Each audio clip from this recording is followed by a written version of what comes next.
On this episode of the Subtle Foodie Podcast, we will have Mr. Campbell Anderson from ORR Commercial Real Estate, and we'll have a cool discussion about real estate trends and pitfalls and tips and tricks for restaurant owners in the retail, commercial, and residential space. And as always, we're sponsored by Fajita Pete's on Gosling and Euroworld Motorsports in Tomball. If you're watching this on YouTube, please don't forget to subscribe and click the little notifications button. And if you're listening to us on Amazon Music, iHeartRadio, Spotify, or another channel, please subscribe and help us continue. Join us today for the third episode of the Subtle Foodie Podcast.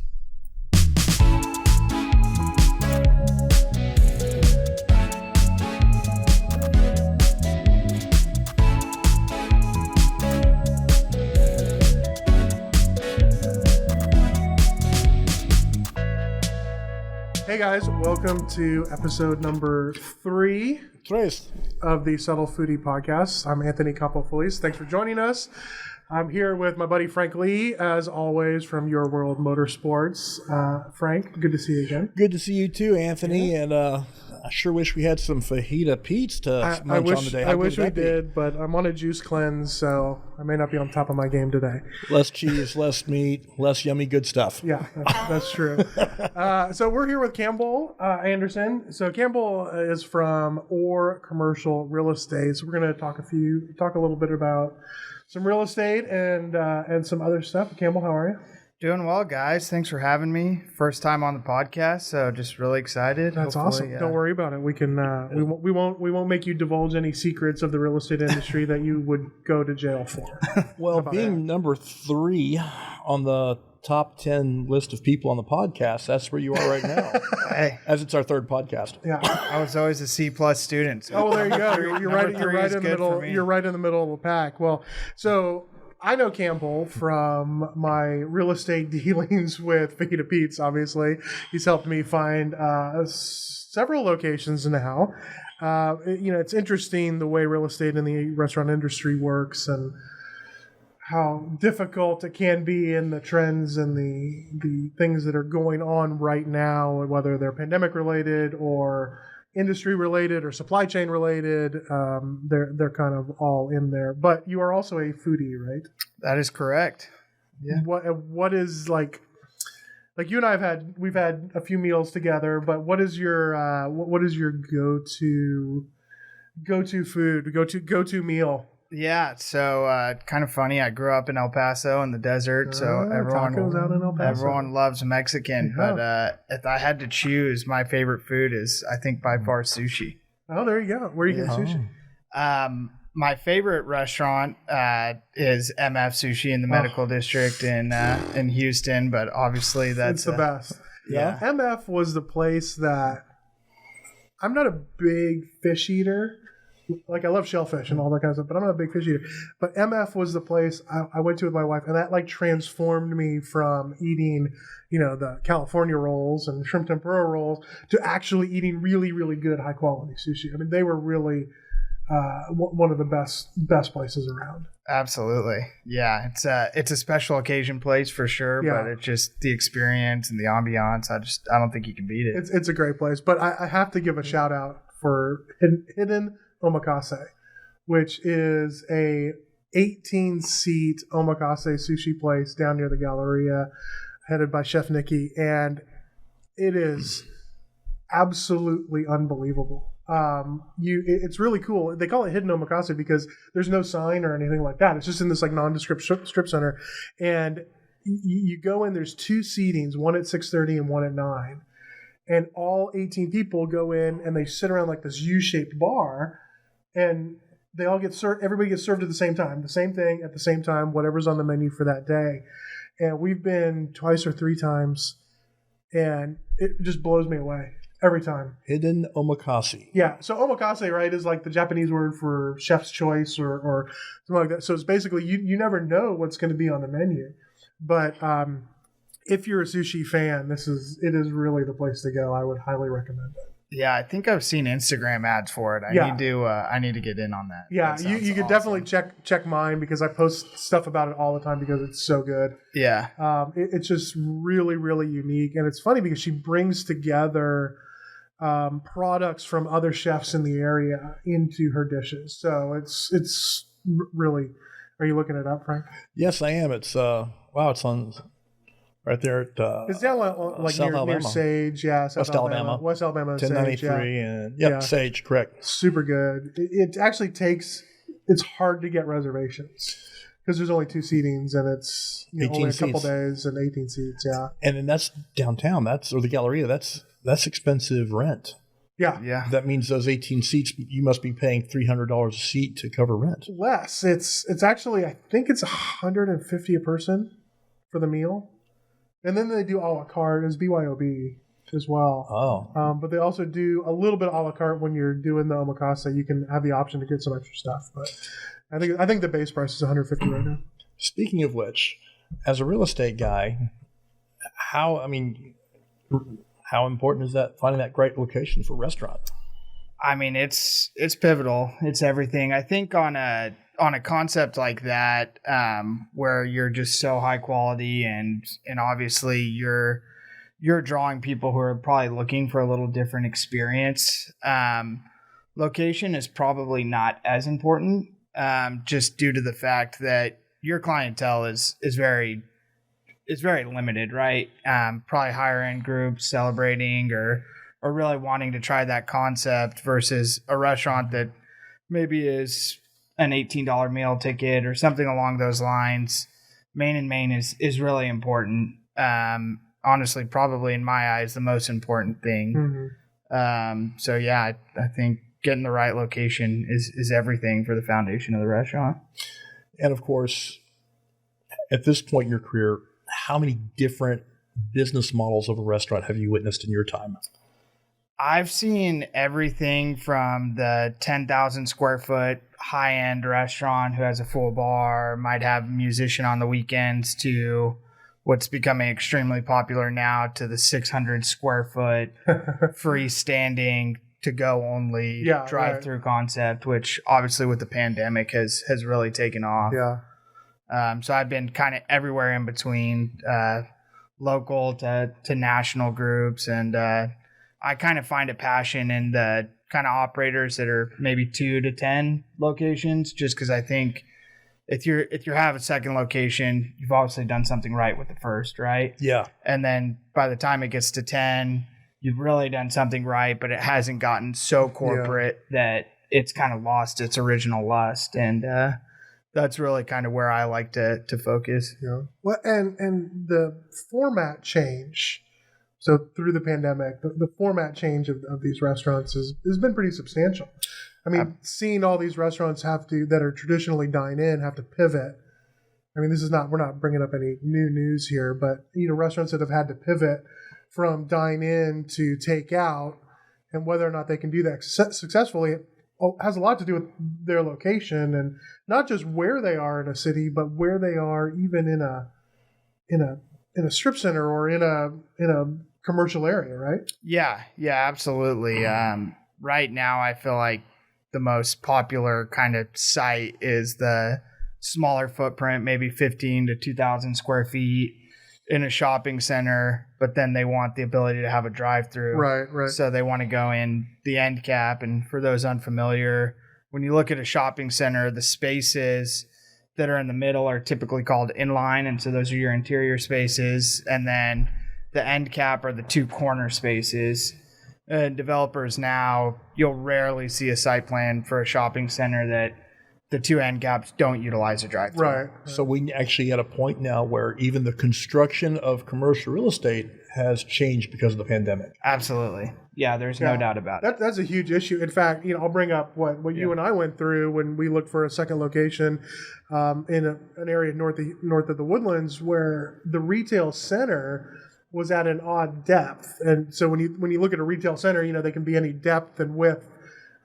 But this was a 90-foot deep retail center. Not much room for parking. No, they have plenty of parking. Okay. The trick was, by 90 feet deep, if you get a small operator in there, a Subway, somebody who needs 1,200 square feet, well, at 90 feet deep, you basically have a hallway. And can that format work for Yeah, sure. It could work for something like a Subway or something like that, but it can't necessarily work for a restaurant that has a bigger kitchen because you end up with just this like big long hallway and you're kind of space constrained. But is that a trend that's happening, or? I think when you see something like a 90-foot depth, it comes down to economics. Now, dirt and construction prices are so expensive that developers, and I know this is going to be new news to you guys, but always try to maximize every single dollar out of everything they do. A business that tries to maximize dollars? Yeah. What? Considering my existing lease, the CAM just went up.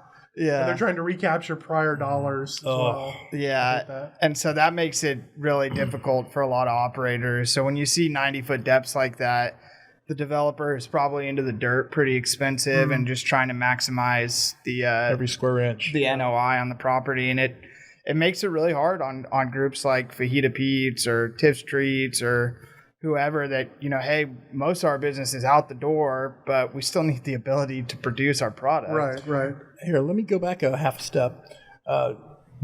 Being a real estate guy a long time, you use a lot of terminology that, although I'm familiar with, having been knocked in, I'm sure a lot of our viewers don't know some of these terminologies. You just used the term NOI. Please go into that a little bit. Yeah, so that's net operating income. And so that would be, and I apologize that I used jargon or whatever it is. We have very smart viewers. Yeah, just listeners. Stop me. But that's okay. I mean, but this is the fun of it. It's like, okay, we're trying to educate everybody in the process too. Yeah. Because there's a lot of people who like food. They don't know anything about real estate. Sure. Yeah. Well, hopefully I can be a resource. And yeah, so when a developer goes to look to build a shopping center and now with the pandemic, and I'm sure as you all are aware, typical retail uses, the clothing stores, those types of places are few and far between. So the majority of their tenancy is going to be restaurants and service providers. Thankfully, if you have a successful restaurant operation, you should be able to do the sales to justify the rental cost. But at the end of the day, the developer is going to look at the piece of land and say, hey, my cost basis into this is X, and I need a return of Y. Right. And here's how I get there. It's either 90-foot depths, or I got to have 2 drive-through end caps that bring me rental factors well above what the other tenants are paying. Right. And some tenants will see the value in something like that of, hey, I can increase my sales with the drive-through by 30 or 35%. And some tenants say, hey, all I need is a front door and the ability to cook food, and I've got a great product and I can put it out. Right. So let's talk a little bit about ORR Commercial. So give us a little background on ORR. Yeah. So ORR, based out of Houston, small kind of family office feel, which I've really come to love. Have been real estate developers for the last 30 years, kind of small shopping centers all throughout the Houston MSA. Have done a significant amount of business in the Woodlands and in Conroe, to the amount, we're able. About 3 or 4 years ago, my boss, Bobby, had picked up on some of the kind of cool concepts that had gone into the centers and realized, man, these guys have a really good business. They've got high margins and they know what they're doing. And with that came, one of the groups was Fajita Pete's, which Anthony is a franchisee of.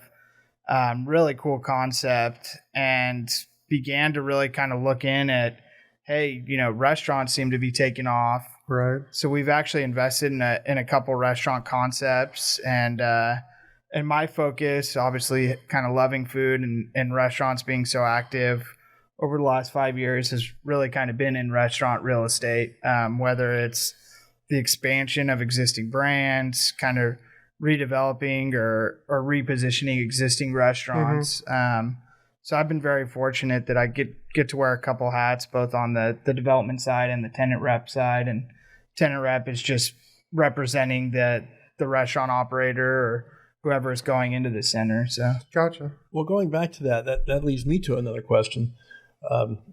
So given that the contractors are building the facilities differently because of the pandemic, and people are looking for different types of spaces because of the pandemic, what about that unlucky restaurant who is poorly positioned in a real estate environment for this pandemic is that guy calling you in a panic? Yeah, so it goes a number of different ways, and we can kind of take it piece by piece. Certain restaurants are just not set up to do business out the door, and that's just that, and it's really unfortunate. They didn't foresee the pandemic, but there are just certain businesses you go in and the cost to redevelop or kind of space plan it is just above going and kind of starting fresh, which is devastating for a lot of operators. And there are a lot of operators that have not evolved with what the pandemic done, but they have such good food and such a loyal clientele that they're able to overcome it, right? Or their client base is an older client base that is okay with the way that restaurant kind of operated. I like to use Luby's as an example, but that's not a good example, just seeing kind of where they've been. But what I've really kind of come to love and enjoy is finding tenants that obviously can pivot, are willing to pivot, and working with those groups on, hey, how can we maximize your sales? And typically it's in the smallest footprint possible, so that their overhead's as low as possible. And figuring out how to expand them and reach markets that they're not maybe reaching previous. Yeah. And I mean, that shrinking of the footprint, especially when you're talking about to-go, limited dine-in. I mean, I think we're in a trend of, there's always still going to be large-scale dine-in kind of places, but people have gotten so comfortable now of, hey, takeout can be good. Sure. Delivery can be good. Pickup can be good, or even great. And I think a lot of restaurants are offering that and potentially going to smaller footprints. I mean, I shrunk by 300 square feet, and we should hopefully see no difference, in the amount that we're able to produce in that kind of space. But I think that trend is going to be ongoing. Yeah. And I think just for retrospect and people watching the podcast, 300 feet may not sound like a lot, but when you're taking 1,500 square feet, that's 20% of your footprint. It's a lot. So it's a big difference for sure. Yeah. And it's, I don't know. I see I really want in-house dining to stay and to get back, the way it is. I mean, after seeing all of these restaurants you were talking about who couldn't pivot, either by their concept or by their ownership or whatever, they just were not able to evolve, being able to survive. There's not a lot, the restaurant survival rate has been pretty low. Well, it's 90% failure rate if everything's right. Yeah. Yeah. You throw in a pandemic with a complete reversal of fortune for your customer base. What's the rate of failure at that point? Yeah. I mean, I've seen so many places, including some local places where I've talked to the owners and they're building and they're getting ready, and then all of a sudden they're just not anymore because they can't make the economics work. Well, I mean, like I've always been wondered from a real estate side. I know these restaurants very often they'll come in and sign these 5-10 year leases, and by year one they're bankrupt. What happens to the lease and the real estate at that point? So who's on the hook? It's all dependent, and I think it's actually a great thing to kind of get into for future restaurant owners or people looking to get in this business or kind of open new locations. Is it's very, very pivotal that you understand fully what you're on the hook for, what your costs are going to be in the build out time, and then also what your shopping center or landlord owner's intentions are with the property, right? A lot of times restaurant owners will look at a restaurant that vacates or leaves for whatever reason, and they say, oh my gosh, I can recoup all of these improvements in the space and it's a huge cost savings. And that's great if it's the right location. Right. And if it's not the right location for whatever various reasons, not enough parking, there may be poor visibility, you may have tenants in the shopping center that don't lend to the right crowd, and so people naturally just say, hey, I don't want to go there because I don't want to deal with X, Y, or Z. Right. And the truth is, it really depends who your landlord is. You could go sign a 10-year lease and personally guarantee it for 10 years, and depending on the landlord, they're going to come after you for what you owe them, or they may just say, hey, you gave it what you had. I understand there's really nothing to come after, because a lot of times, especially if you're bankrupt, there's not a lot they're going to get out of you. Especially if it's a mom and pop operation, that was probably their main source of income, right? And so there's nothing to really recoup, and you're spending a ton of time kind of using negative energy versus positive energy. Right. And so, it's pivotal, and obviously being a real estate broker, I'm biased, but having good real estate representation is the difference a lot of times, especially depending on what you sign on specific deal terms. Can make a huge difference. Well, for example, like having been on the losing end of that myself, I've been on both sides. I've both been a tenant. I've been a landlord. I've been a tenant of a corporate property on a triple net lease for 5 years. And that was an ugly, ugly experience for me financially. And now I'm in a smaller space with a family-owned location who straight up told me, look, if you walk on this lease, we're not going to waste the time and money to come after you. We're going to spend our effort into remarketing the space and getting a tenant in there to produce income. Absolutely. But I promise you that corporate-owned triple net lease company, the largest one in the world, would have come to me to the ends of the earth to get that last dollar out of me. Oh, yeah. And they'll spend more money coming after you to recoup that money just out of principle and kind of to set precedent, which the reason I'm at ORR and I love it is we have that family office feel. Is like, hey, this group, and given their special circumstances, you have tenants that don't honor certain portions of their agreements or things of that nature. But for the most part, it's, hey, you know what? You gave it what you had. Help us get this space released to another tenant. We'll get you off the hook, and hopefully this isn't the end. You can go do another kind of business line or a new restaurant or something of that nature. And there's so many. You were talking about real estate representation. There's so many mom and pop places that try and negotiate those things themselves. Yeah. And I mean, I've read through.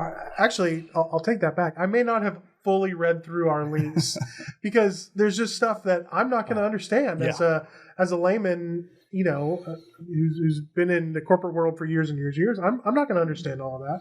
So, we depend on corporate, real estate representation to be able to help us understand that and clarify that. I remember you and I had a real long discussion about the length of term of our lease, which is fairly long. I want to say it's 15.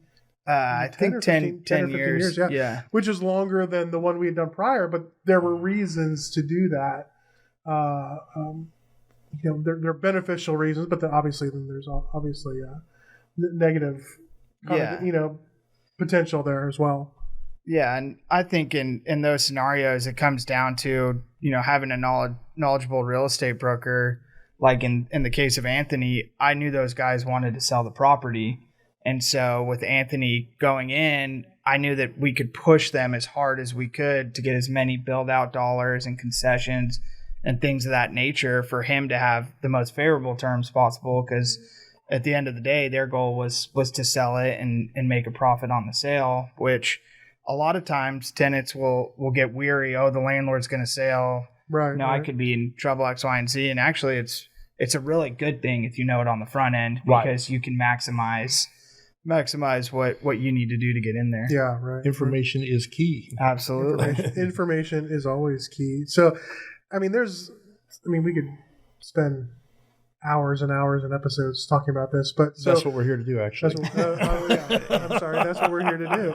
So, supply chain is a huge issue right now, and on the construction side, it's just such a challenge. You guys see that continuing? Yeah.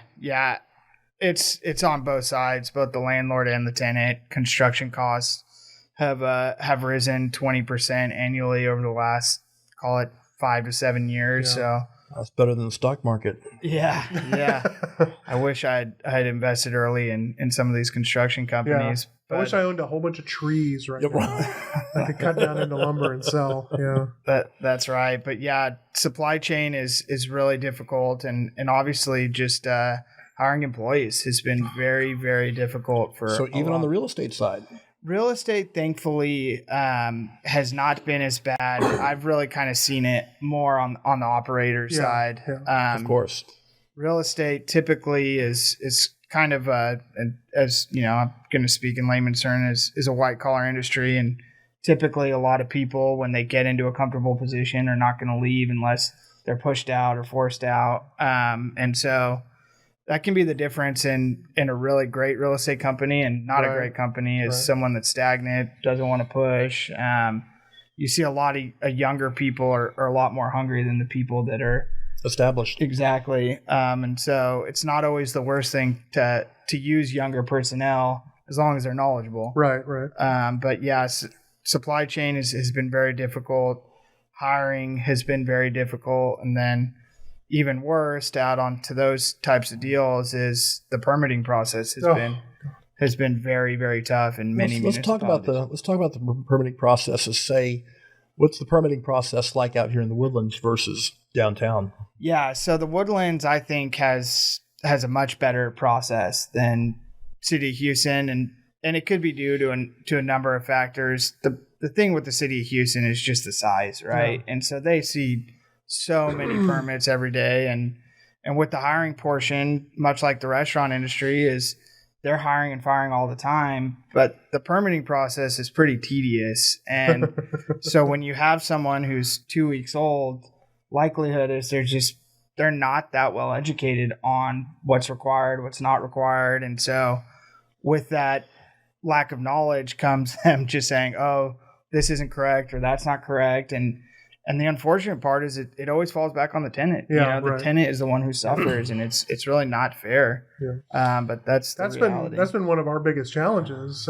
City of Conroe, actually, a little shout out for City of Conroe. They are very efficient when it comes to their inspections and their permitting process, which is very nice. We dealt with Harris County for another location, and they were very good. Surprisingly, of course, we were in the unincorporated part of Harris County, but City of Conroe has been good. But even so, they are short-staffed, and it does take longer to get permits, and that puts you behind, and then that puts pressure on your construction, and then that puts pressure on your operator, and that puts pressure on your tenant, and whether or not to pay the rent, and all of that stuff. And that was my next question: is knowing that the Harris County line runs through the Woodlands, with Montgomery County on the other side, do you see a significant difference in the permitting process depending on what side of the county line that you fall onto in the Woodlands? I think so. There are certain municipalities that are just notorious for being very difficult and very slow. I'm not going to go into detail because I'd like to still... Well, give us a list and I won't build there. How about that? I'd like to still try to do business with them. But I think like in Anthony's case, when he was being in the county and not in a city municipality is always ideal. Okay. Just because the requirements are so much less. I always joke with Anthony, I think he set the record for getting the fastest permit. We got our Harris County building permits. We submitted them on a Friday morning and we had them by Monday afternoon. No. Yeah. Like, I don't even believe that. Yeah. It was like less than 48 hours. Yeah. We actually thought something was wrong. Yeah. Like, did they really look at it or did they think we were somebody else or something like that? But yeah, we got our permits in like less than 48 hours to build. It's real nice when you get lucky once in a while. Yeah. Yeah, absolutely. I tell a lot of my clients, they'll say, hey, you know, what do you think permitting time? And I say, well, here's the range. Yeah. Range. 48 hours to 9 months. Yeah. That's pick somewhere in between. Yeah. Depending on how complicated you want this restaurant to be. Yeah. Exactly. And that's exactly right. But to answer your question, really having someone that understands the permit process, whether it's an expediter, an architect who's very good at their craft, or knowing someone in that specific municipality, you know, it's extremely helpful to stay close with those people and obviously treat them with kindness because you never know when you might need them. And send your favorite permit office flowers and chocolates. Yeah, on their appropriate days. Yeah, even if it's a dude. Yeah. Hey, dudes like chocolate too. Okay. Yeah. Yes, they do. That's right. After this, I'll be dropping off Christmas gifts at each of the municipalities and let them know we're thinking about them. Awesome. So, but I mean, that's you're talking about again. both our previous guests have mentioned the human component of the restaurant industry. Yeah. There's only so much automation you can do. I mean, it requires people to deliver, prep, cook, deliver, and service the people who come to eat here in the first place. Sure. And that goes all the way up the chain to the real estate side, the permitting side, the municipality. It's all about people. Yeah. Yeah. It's if you think about it kind of from inception to maybe an amazing concept idea, right? To day one of opening, the number of hands that have to touch that in order for that to go successful and timely is just, it blows my mind. Yeah, it's, and I know a lot of mom and pop restaurant owners, and I don't know how they do some of it. I mean, I use a general contractor. This guy named Mike D'Agostino, and he's really, really good. And the nice thing about it is I don't have to think, oh, well, when is the next subcontractor showing up? What does the calendar look like? All that kind of stuff. But then I realized there's so much back-end work that needs to be done that if you don't have that kind of help, representation, whatever it is, I couldn't do it. Yeah, unless you're grabbing tools and materials yourself and getting to work. Yeah. And you're never doing it at a cost that can be done, anywhere close. Wholesale cost, subcontractor cost, all that kind of stuff. Quality of work. I can put it in a cabinet, but you're not going to like it. Yeah, exactly. The door may not close all the way. It may fall off the wall. And how many times have you, as a real estate guy, come into a previous space and realize, oh, wow, the owner did a lot of his own work? It certainly happens from time to time. I mean, like Anthony said, some of these mom and pop operators that kind of take it from what we discussed inception to end, I applaud them. They have skill sets that I can never have. I mean, I can read a set of plans pretty well, but the first time someone says, hey, install that vinyling, that's where it goes south. Well, do it. Yeah. We don't do anything. Yeah. So, no, it's key. And there's certain things that I tell a lot of my clients, here's where you really need to spend money. And that's typically in a quality contractor, a good architect, and having an attorney review all of your contracts is pivotal. Architect is a big thing. I mean, We had a little bit of a challenge with our most recent architect, and I find that it's really important to have a local architect. Yes. Oh, yeah. Someone who, because we were using an architect that is in a different state, and what they happened to do was create a set of plans that were modifiable, so over designed that they could pass any permitting process. Right, but it wound up being more than you needed. Well, and it would have increased our build out costs. So significantly, yeah. For example, one example that we caught fairly right away was the addition of seismic clips on interior walls. Seismic clips for all those earthquakes we have here in the woodlands. Yeah. And things like that, where it's basically saying, hey, you're overbuilding so much. There's no way a permitter could object to this because you're building it so strong, so robust, so whatever, to take into account every safety consideration possible. But that leads to an increased cost from the point of the builder or the tenant, right? I mean, furring out, demising walls, basically that's putting a wall on top of a wall that already exists. For the entire space. And what is the point? Well, you don't want to break into a demise. Well, yeah, people do that all the time. And you fire block it and do all the things that you have to do. But you don't reduce your footprint by putting a 6-inch wall on either side or a 4-inch wall on either side. And the time it takes to build and the materials cost it takes to build that kind of thing. So having a local architect, I'm just going to say local representation, whether it's a guy like you who's local and knows the area inside and out, a local architect who knows the local codes, a local contractor who knows where to source material, where to find people to do the jobs, where to find all their subs is super important. I'll be the first to admit, even in my own situation, I didn't want to deal with anybody I could not take to coffee or have breakfast with. the day we're working. But where were you taking them to breakfast? Oh, it's always good stuff. Depending on what part of town we're in. I don't drink bad coffee. By the way, this morning I had a delicious breakfast at Walnut Cafe or Black Walnut Cafe. My favorite. This is the only place that has my biscuits and gravy on the croissants that they used to have at the kitchen, but they have it at Black Walnut. They used to have it at Lever. Actually, they still do it at Lever. They do, but you have to get the savory thing to do it. You have to get the pull apart, the savory pull apart. Whereas at Black Walnut, it's on a proper croissant. And of course, I had their holiday flavored coffee that was next level. You could drink black coffee like a man. Yes, well, this was black coffee. It was the holiday blend. The holiday blend. Okay, so you weren't putting like a ton of creamer and stuff in it. I am a black coffee drinker. Me too. I do not add the goodies. My wife has gotten really good. We only drink. We had this like coffee subscription service where every month they would like send us a new bag of whole bean coffee from some local roaster somewhere in the country, and we settled on one that's just amazing. And I can't remember the name of it off the top of my head, but every morning we make it in a Chemex, which if you've never seen a Chemex, it's like a glass jar. It's essentially a pour over coffee, right? You have the beans, you grind them, put them in, pour it over, right? My wife has gotten really good, and so I only drink black coffee in the morning. But finding the right coffee is so super important. Yeah, I mean, and that's what's one of the things I like Lever so much for is that's one of my favorite breakfast blends. They do have good coffee. I mean, it just goes down smooth as silk. And about a cup and a half into it, I am shaking with excitement.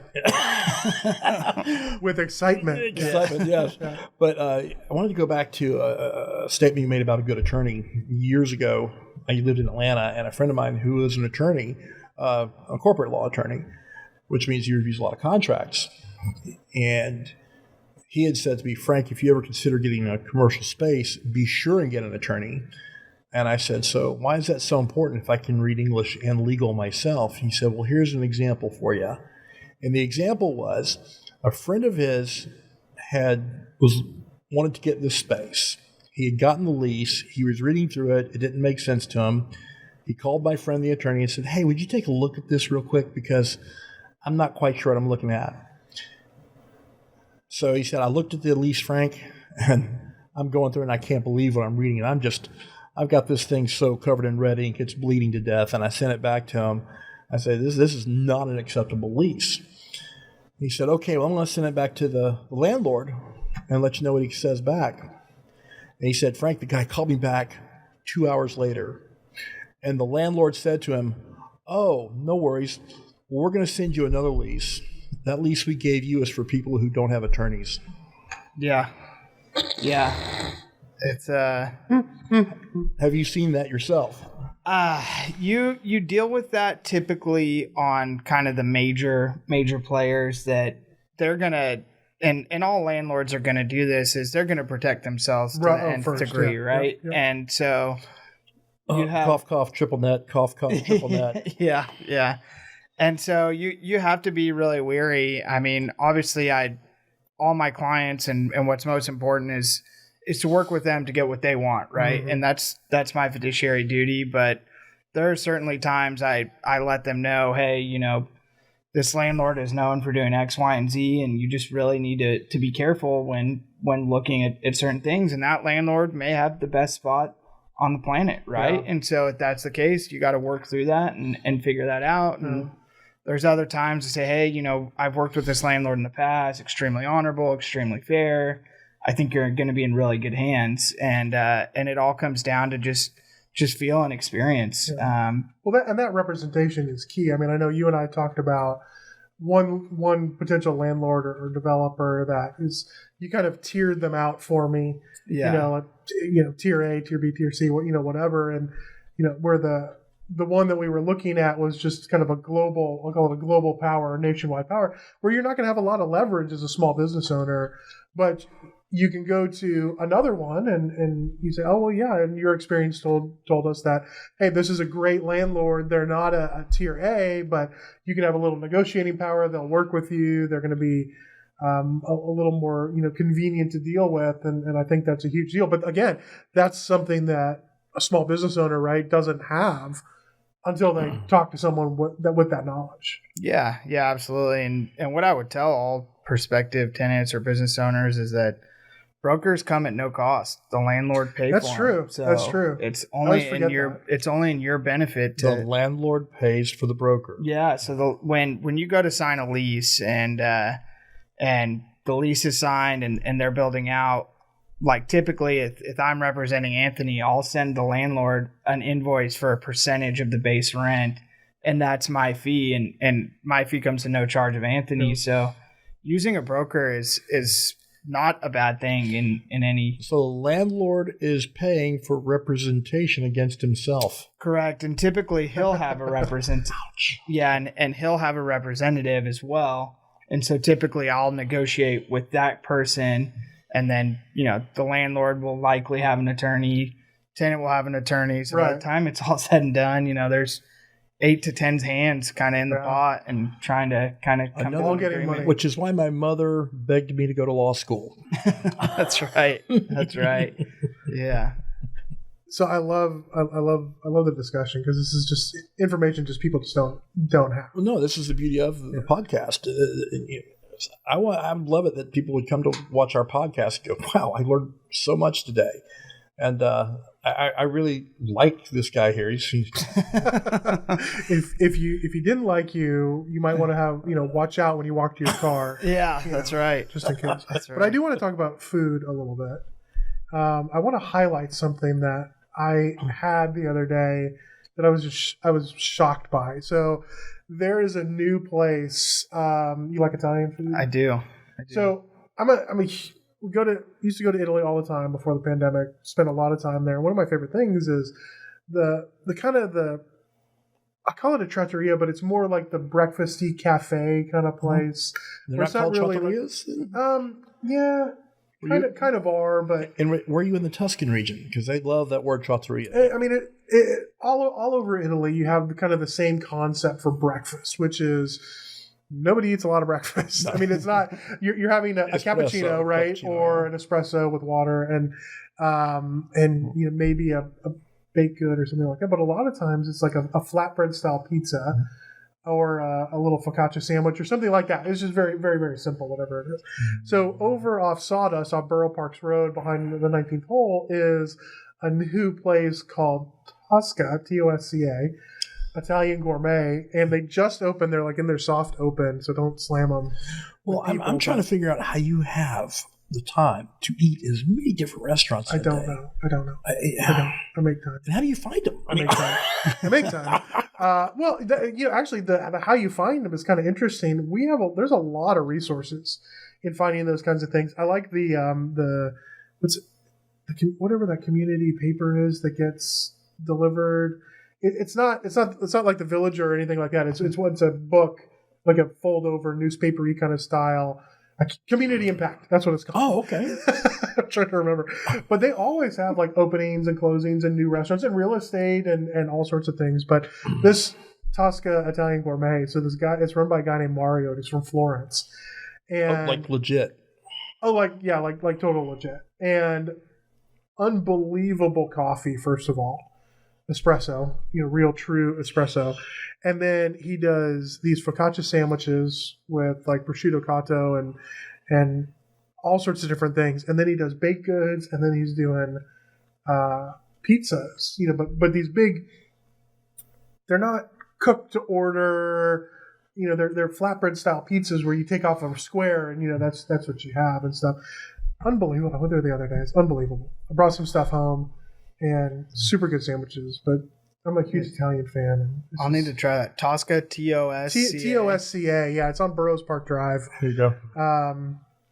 Yeah. All right. Yeah, really, really very good. I would encourage everybody to try it. But so do you live up here or do you live in the city? I actually live in Houston. My wife and I are in Timber Grove, so kind of right in the loop. But so where do you like to go? What's your favorite restaurant right now? I think probably kind of coming back to our MF conversation. Yeah. They actually have a sister restaurant now in the Heights called Ume. Oh yeah, which is fantastic. Yep. So my wife and I have gone a couple times. Nice. It's been great. That's awesome. Yeah. What's your favorite kind of dish right now? Like, I mean, if you're gonna go out and seek something, what are you looking for? Yeah, so I'm kind of I love to try new restaurants, and so I kind of have two that I'm between. One's a restaurant one, and then one's from a chef's cookbook. But there's a restaurant in Edo called Nancy's Hustle. Oh, yeah. And so little Nancy's Cakes. Yeah, Nancy's Cakes was my answer. So that sorry, I jumped on your answer, but those are good. Nancy's Hustle. Yeah.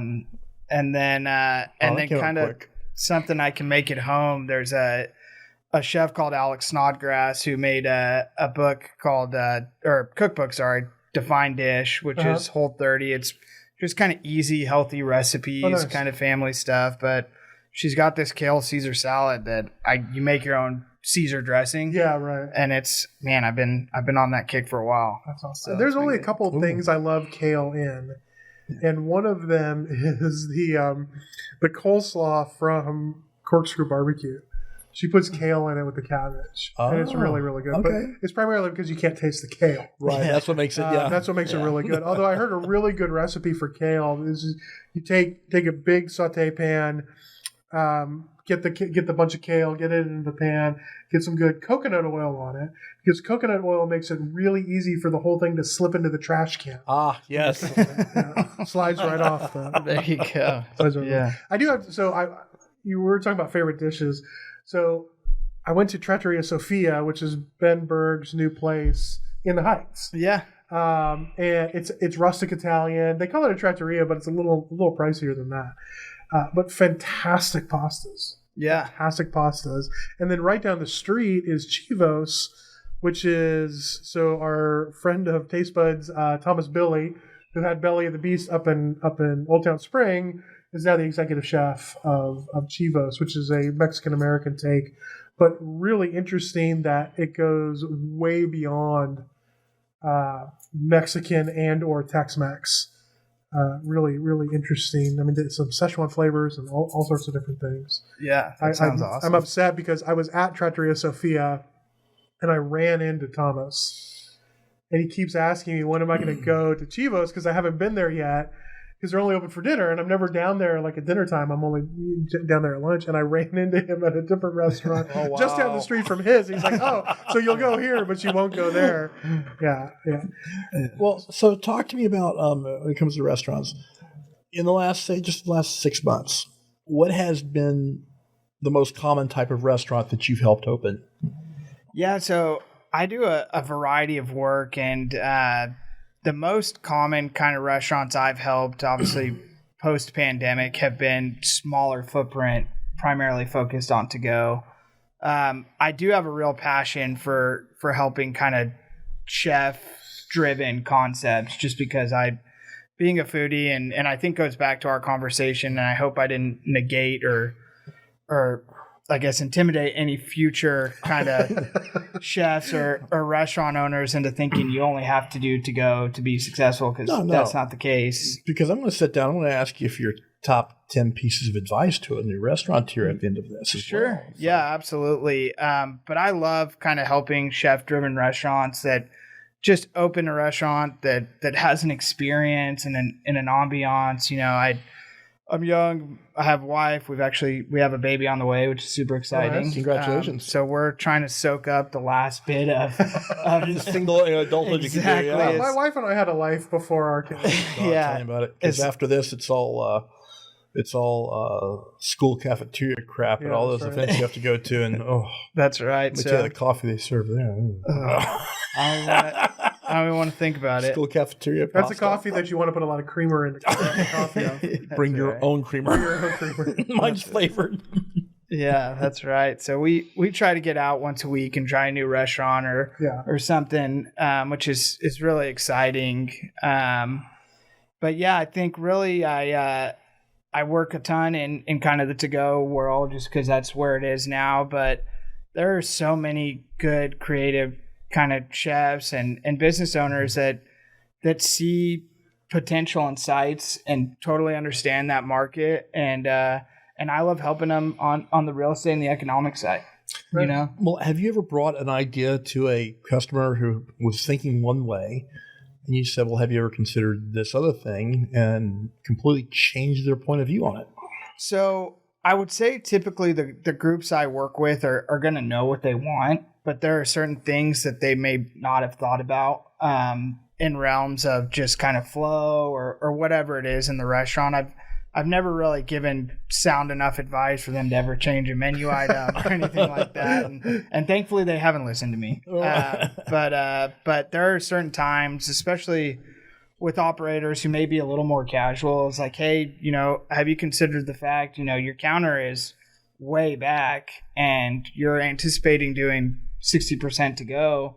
Is that going to be a pain for the customer? Have you considered, putting it closer and having the ability to easily access that item or whatever it is? And, I never really thought about it because the last restaurant deal I did, the space was existing. So I adapted to what was in there, and it's really cool for me to see these concepts come to life and the imagination. But a lot of times, I'm certainly a victim of habit. Is like I look at a space and I'm like, oh yeah, well this goes here, this goes here, this goes here, and the reason I think that is because that's where those things are. Right. Right. I didn't really think about the highest and best use or efficiency prior to that. Yeah.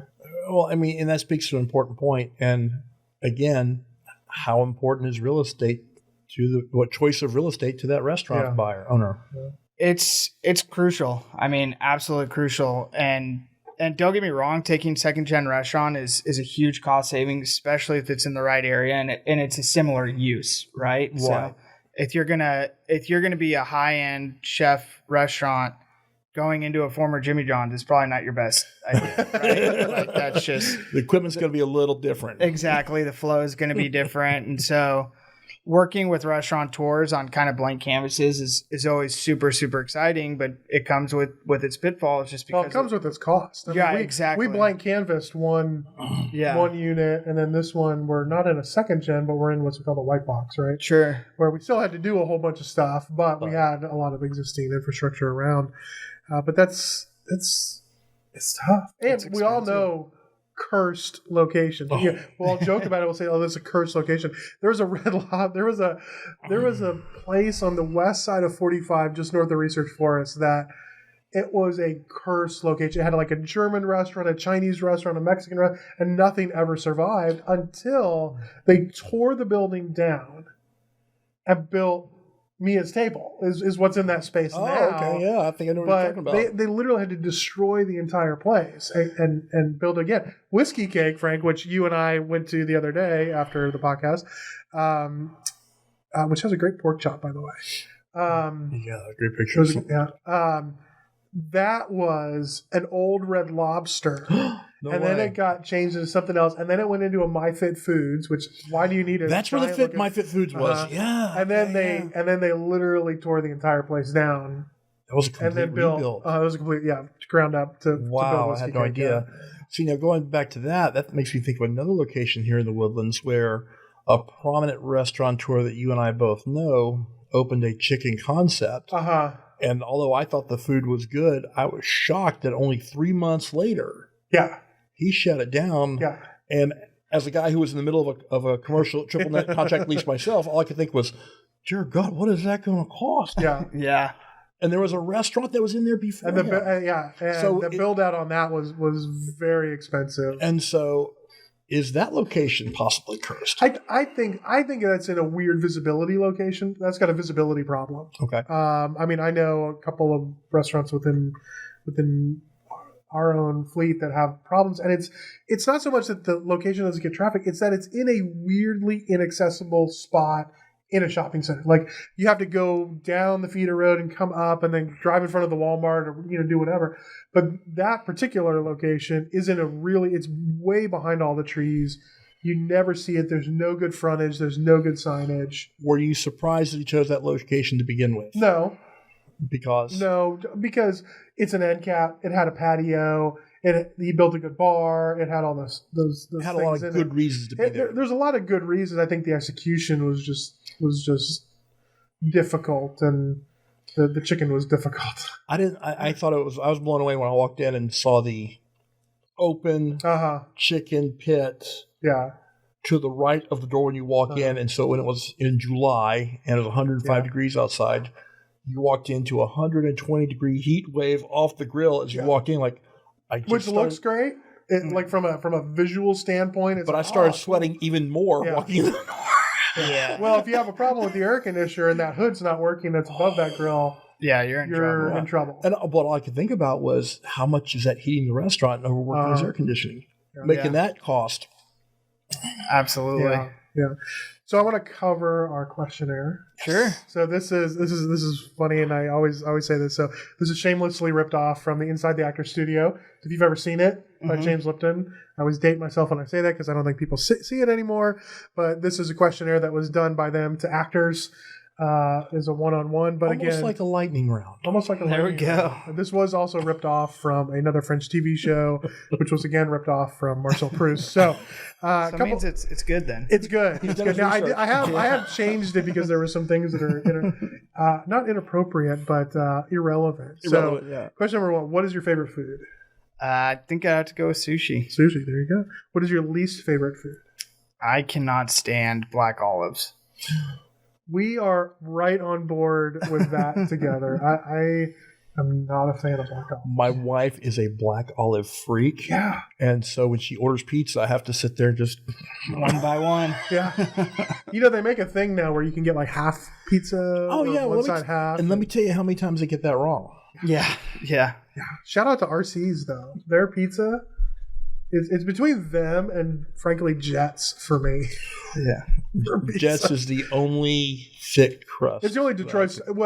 Besides RC's, it's the only real Detroit style you can get here. It's the only deep dish I like. Yeah. I've ever liked. Yeah. Actually, when it comes to Pizza in the Woodlands, we've got an amazing concept coming. Is this Zalat? It is. What is it? It's called Zalat. Zalat, sorry. Research Forest. They're actually in their permit phase right now. When you say Zalat, Z-A-L-A-T? Correct. Okay. Yeah, and they're in their permit phase right now, but I think you guys will be blown away. Awesome. Their We're going to have to check it out. I know they're in Houston already. Yeah, just opened Midtown. Yeah. So what chef inspires you most? I think the chef for MF and Ume, Chris Kinjo. Chris Kinjo, yeah. He's just done an amazing job. He's an amazing guy. What sound or noise do you love? I love the I'm a golfer, so the sound of just a flush iron in the fairway is pretty satisfying. That slight ting on the backswing. Yeah. Exactly. And you can see it go. Yeah, perfect ball flight. I see mine go into the trees. What sound or noise do you hate? Sound of a shank. Yeah, I definitely don't like that one. I can't stand when people are on speakerphone in public places and they're just both people are yelling and they just because don't. If you yell, it makes the sound travel farther through the phone, and they just have no ability to read the room. Yeah. So that one really. Or worse, they have the ability to read the room and they don't care. Yeah, they just don't care. They don't care. I hate that. Yeah. What's your favorite curse word? Favorite. I think probably bullshit. That's a good one. Just it's subtle. Dealing with contracts and lawyers, bullshit is a really good one. Yeah. What profession other than your own would you like to attempt? So I've really gotten in recently into pickleball, which is a lot of fun. What? Pickleball. I'm gonna play pickleball. Yeah. Please explain. So it's a combination. Kind of imagine like really just in between tennis and ping pong. You play on a similar surface to tennis, but it's a shrunk down court, and you play with a paddle and then a wiffle ball. And it's just really fun. Cool. How have I never heard of this? Yeah, they're getting huge. Yeah, it's getting really popular. It's kind of doing the dodgeball thing, where it's like it's trending up. Yeah, it's trending up. Right? Like they're putting together pickleball teams and like all this stuff. Yeah, look how tight they're facing in the court, and there's a net and everything. Awesome. Yeah, and it's just fast paced, and you don't. Tennis, I feel like we're all going to get out. We're going to do a remote podcast, and we're going to play some pickleball. That would be a ball. Yeah. A remote podcast based on pickleball. What profession other than your own would you not like to attempt? Ooh, it's funny. I've been sitting here recommending attorneys for contracts, and being the son of 2 attorneys and siblings and aunts and uncles that are attorneys, More than a few in your family, huh? Yeah. I actually took the LSAT and did decently well, and I just had this epiphany one day. I was like, oh my God, I'm going to have to read till my eyes bleed for 40 years. Yeah. And I don't know that I want to do this. Yeah. So By the way, my lawyer wife would agree with you. yeah. Well, She would not like to be a lawyer. yeah. I can only imagine what family gatherings at your home are like. Oh yeah. Any litigators in that crowd? Well, they all have to sign a contract before they go in. It has to be reviewed by the other ones. Then they got to get outsourced lawyers to figure out if the turkey is white meat or dark meat. Yeah. My wife always jokes at the dinner table, she's like, you really just don't have a lot to say. And typically it's because I'm just tired from a long day or whatever. And I always just say, well, you try growing up with 6 attorneys at the table and getting a word in. Oh, And so it's That's right. that I think that's probably the one I would not like to do. so you've already done more talking with us today than you've done in 10 years of family gatherings. That's what podcasts are for. People who like to talk. What would be in your last meal? I think I would probably do my favorite individual items from kind of various sushi restaurants I've been to. A little omakase, if you will, Exactly. for a last meal. Over Of sushi. You are a sushi. Okay, so I got to ask though, where in the woodlands? So we're in the woodlands. So where in the woodlands are you getting sushi? Yeah. you know, as For those of us who embarrassing refuse to travel inside the perimeter. as embarrassing as this is, I'm gonna need some recommendations from y'all Okay. Well, I've got a for couple. sushi restaurants. So I've got a couple. So there used to be a really good one here called Masa. Hey, whatever happened there? He retired. So Masa, he was just old. He wanted to play golf, so he retired. And unbelievable, really, really good, and it really is evidenced by the rice. Because I went there because of you, and then I went back and like, what happened here? Yeah. So, but the new one that's in its place is called Sapporo. Okay. It's in Panther Creek. Very, very good. I really like it, and I know a lot of people like Sakikawa and a couple of the other places, but they're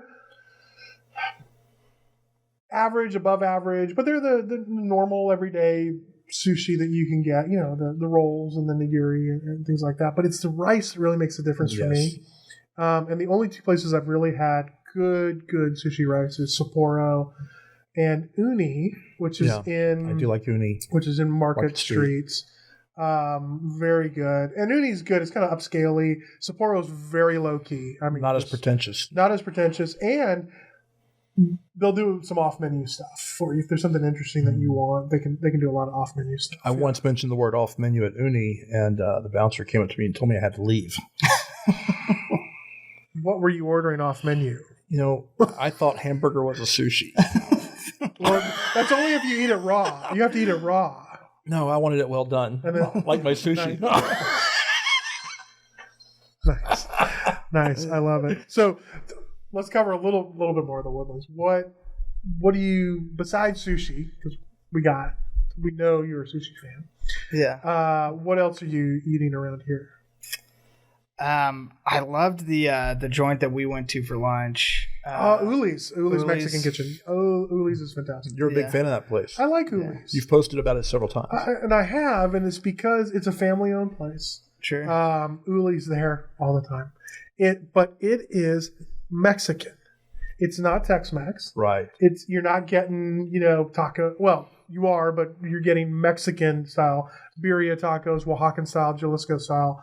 Some Veracruz cocktails. Their mole, I just got to say their moles are unbelievable. And that's what I had when you and I were there. And they've got multiple different kinds of moles, which are spot on to me. So, yeah, that was a great one. Yeah, absolutely. Killing Steakhouse, amazing. Yeah. Always a win. Yeah. I hope I'm pronouncing this right. Is it Talkie 5 or it's it kind of reminds me of, and I could be pronouncing the restaurant name wrong, but it's Mediterranean. It's kind of Chipotle style bowls. So I know what you're talking about. Yeah. But they closed.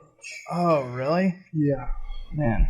But you're right. I know what you're talking about. Because you just got me like it was really up on excited. research. Like that Yeah. sounds really It was amazing. up on research. It was. It was, yeah, and it was very good, and it was a Chipotle style Mediterranean bowl, very healthy. You could do like grains as a base or lettuce as a base or something like that.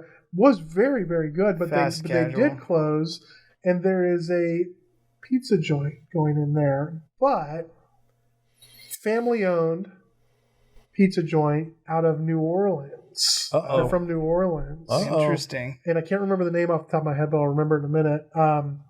But they are getting ready to open there. Interesting. So that should be an interesting place. Yeah. R.I.P.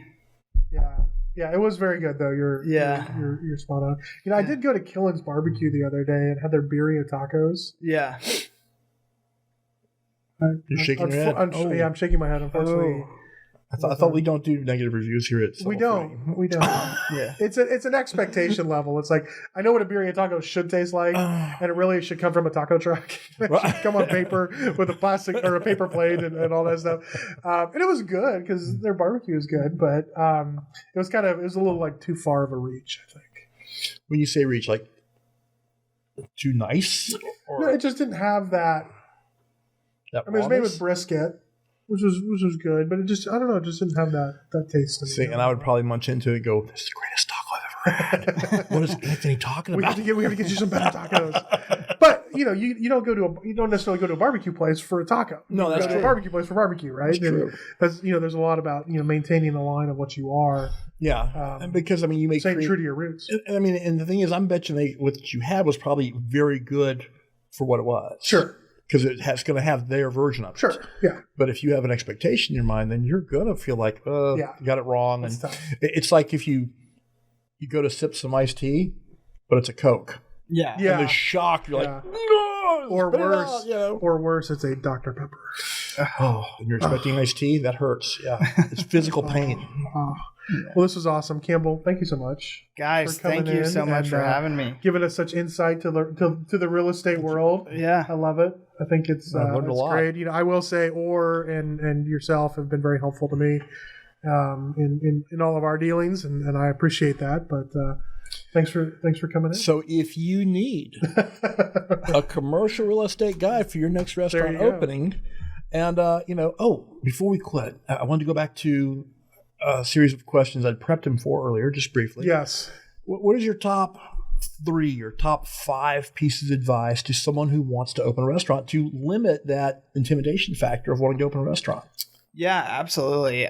I mean, I think first and foremost is just research on number one. You mean like market research? Market research for real estate. But number one, what is your concept and where does it fit in to that market that you want to be kind of real estate wise? Do you find that people sometimes overshoot in concept? I think a lot of times people associate really nice areas with being the most successful restaurants is like, oh, I want to be in Rice Village. And it's like, well, why do you want to be in Rice Village? And when your customer may be in the Galleria or it may be in the Heights or wherever it is. So I think that piece is pivotal. I think being kind of a sponge as far as just asking any and every question, push whoever you're hiring. And that is another recommendation is you got to have the right people, right? You have to have a really knowledgeable and hungry real estate broker. You've got to have a fair and hardworking attorney, a knowledgeable contractor, a knowledgeable architect, and push those people into giving you the answers of why they're doing certain things. And is that always in your best interest? And hopefully it should be. And typically I believe that people are good and it is, but you really need to know, What would you advise them on the financing side of starting a restaurant? How much working capital should they have in place to get started? So that's a great question. I think it really comes down concept to concept. I think that what's the minimum versus too much? I mean, working capital, I'd like to see on hand probably at least 6 months, but probably push towards a year. If you're a restaurant that does really high alcohol sales, probably don't need as much versus someone who requires a ton of inventory because they can't make the margins in other areas. But yeah, I think all those things are critical and really knowing when you find a location you love, what is the landlord's intention with the property, right? Yeah. Because it could be that they want to sell and you can really maximize your position there. It could be that they're in a cash type position and they're not going to be really willing to help you with a whole lot. And so that'll fall on you. And you just need to weigh the pros and cons between what's most important. Good checklist of advice. Yeah. I mean, and that's the thing, because I've said this more times than I count. I apologize for repeating myself to our lovely audience, but I still believe a restaurant is probably the single hardest way to make a living in this country. Oh, sure. And as a consumer of restaurant food myself, I'm just so appreciative of when a restaurant gets it right, because you work just as hard to make bad food as to make good food. Yeah, that's true. And so even when you get a bad dish, I feel sorry for the guys in the back, because I know they're working just as hard as the other places. And so when it comes out right, they've got to be like, what did I do wrong? It's a hard business. And then you're the guy who's on the hook for all the finances of this going badly. So how much of a panic state do you have as an owner when you see a bad dish go out? You're just, Yeah, it's a tough one. Campbell, thanks. Absolutely. Thank you for having me. Appreciate you coming out. It was wonderful. This Frank, is what we need to make this happen. Thanks as always. Anthony, always a pleasure. You're becoming very insightful in our podcast. I love it. Well, I love the food. I love the restaurant industry. And as much as I try and read and absorb and talk to owners and people in the industry itself, having this, because when you're talking to a chef who comes out to your table, you've got them for 30 seconds. Yeah. Make it quick. But to have someone in the industry that, we got them for an hour. Yeah. Oh, I got questions. Yeah. So let's talk about, we're going to have a few future guests. Miss Andrea Williams, I'm going to have her on. She has her own health, I'm going to call it health brand. She's kind of a health influencer, an exercise influencer. Really very smart. We're going to have a little conversation, Frank, with her about... What? No, not you, but maybe she could help you. I'm in great shape because round is a shape. Yeah, round is a shape.